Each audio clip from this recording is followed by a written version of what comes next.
kan sam tok kan friend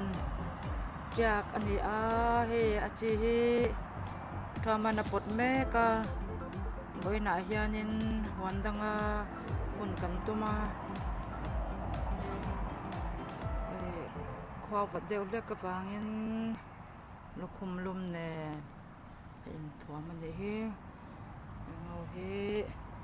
kan friend chi ko ani hi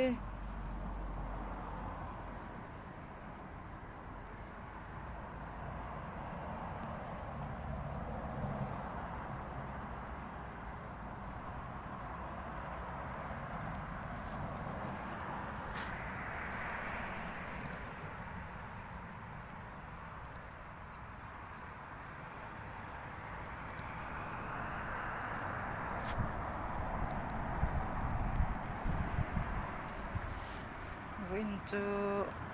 network moi khop maya ne dang ain yo lagi di chok tha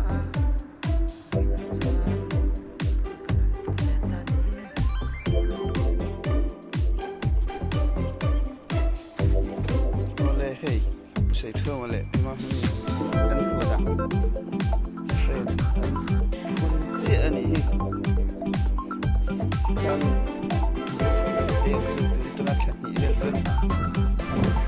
par kan ei lenga wei ni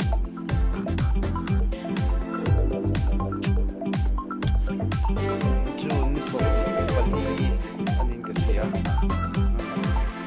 ei phun dan po lo va ol sam ve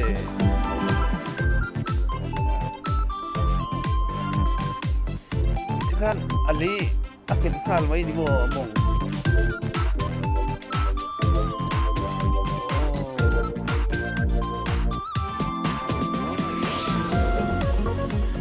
kini tu kutin kan gerak kau ni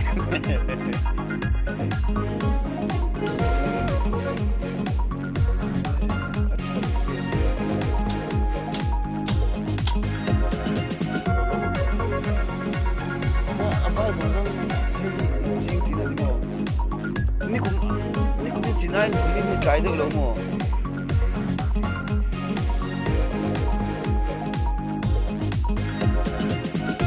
Trái được.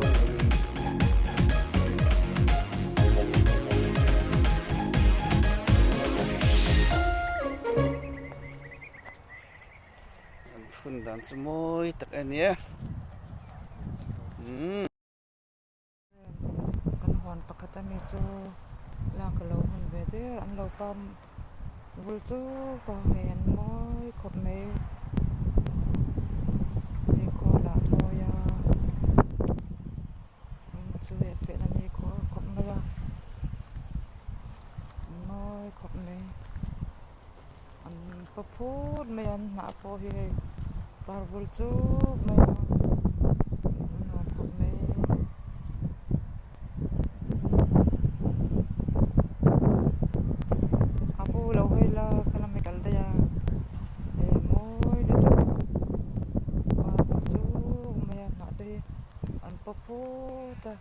An dong lian thalo alo khop me